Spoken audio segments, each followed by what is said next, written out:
Grand Rising family, happy Monday. I am on my way out. It's Rudda's Recovery Reminders. It's Rudda, and Ratchet is right here with me. I have some errands to run this morning. So I am really, excited to get out and on the way. It is, I can't believe it's June already. Can you believe this? June is forgiveness. The month of forgiveness for June, okay? Forgiveness is not something you do. It's a state that, when offered, brings forth the truth of who you are. It sounds really great.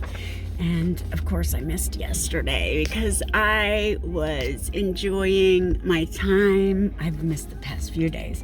June 3rd, I'm now willing to forgive myself for believing my worth is established by what others have told me or believed about me. This is a good one, especially for people in recovery, because people are going to have their opinions. I don't care. I just had people comment on that video I posted about No Jealous Vibes, Soul Tribe. They're like, oh, crackhead, like whatever. That does not bother me, okay? I know I'm an addict. There's recovery in my name. You can call me whatever you want, okay? I know you're just projecting whatever is in your head onto me because you don't even know me.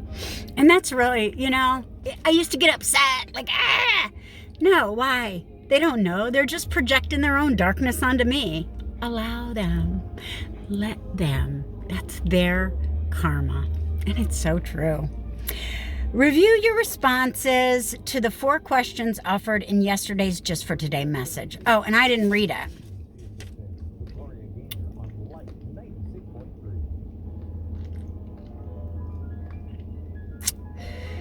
I am now willing to forgive myself for remaining loyal to inaccurate information about myself. This was June 2nd. As children, everything we learn about ourselves comes from those around us.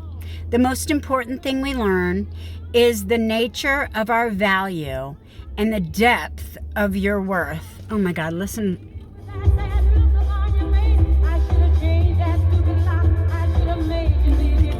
If I don't know for just 1 second, you'd be back to without me. Go on now, go. Walk out the door. Okay. In far too many situations, children are given inaccurate information about themselves and the world. This information becomes the looking glass in which we see ourselves.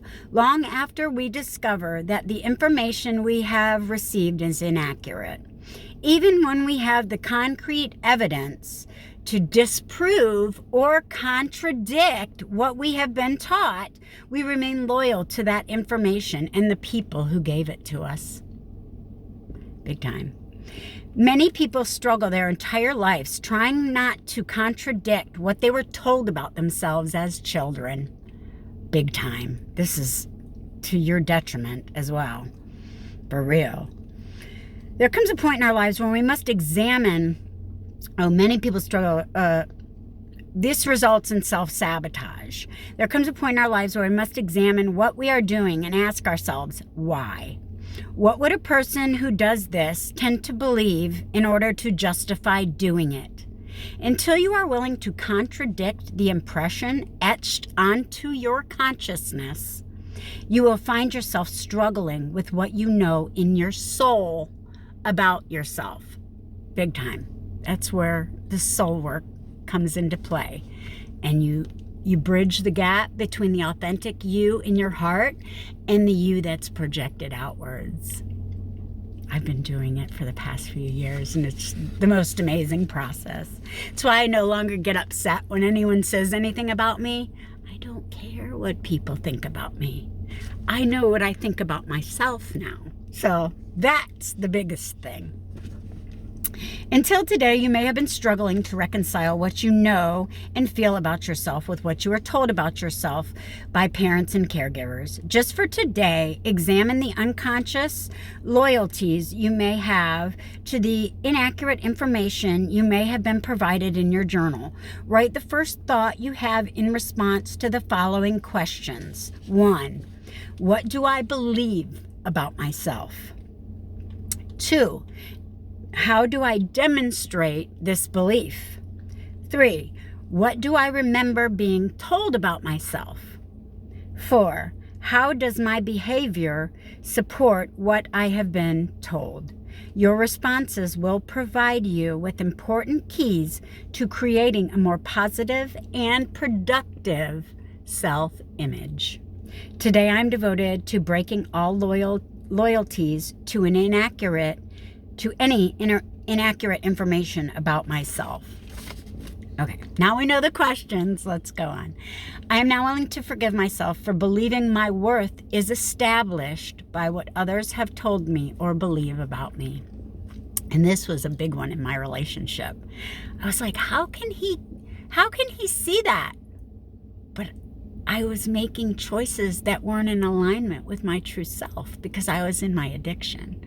So I was not reflecting my true self, my authentic, healed, whole version of myself outward. I was projecting the fractured, you know? And with a fractured mind, you can't have a whole life. And that's big time. Okay. Allow yourself to remember the things you were told that were wrong with you. Remember the names you were called that limited your concept of yourself. Allow yourself to remember how you were scolded and what response you got when you asked for what you wanted. Examine how your behavior today supports or contradicts those responses. If you have difficulty with the above steps, examine how you conduct yourself in realizing your goals and dreams. Are you just dreaming, always hoping, forever trying? Or are you actually doing what needs to be done? What do the tapes running in your mind say to support responses to difficulties or opportunities? Once you have a clear memory of the information you were given as a child that supports your self-sabotaging behavior, you can begin the forgiveness process. Forgive yourself for believing things about yourself that are not true. Forgive yourself for believing that you were anything other than a child of God. Then, after forgiving yourself for believing the things that you were told, forgive the people who told you. Forgive them for not for what they said or did. Forgive them because they did not know any better. Forgiveness is the only way to eradicate the inaccurate information given to you as a child or in relationships that you remain loyal to long after you know that it is causing you harm. You are not what you have been told you are. You are the authentic, heart-centered, loving, compassionate you.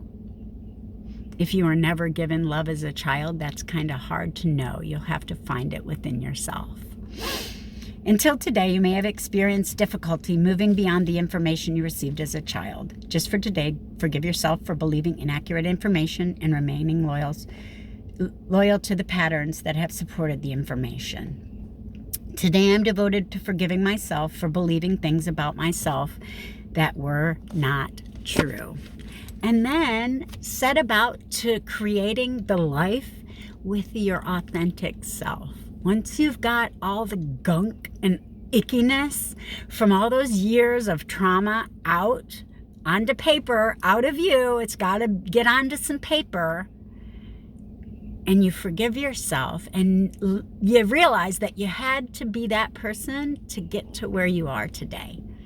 And we are creating the life that we live, period. And today I live a great life. I live a wonderful, positive, loving life that I love with a stable job and a secure place to live and a wonderful truck, and more will be revealed. You know, I know that eventually if I continue to live a good life, I'll be reconnected with my child. So, and that's the goal. I love you guys. Have a blessed day. Be a blessing. Peace.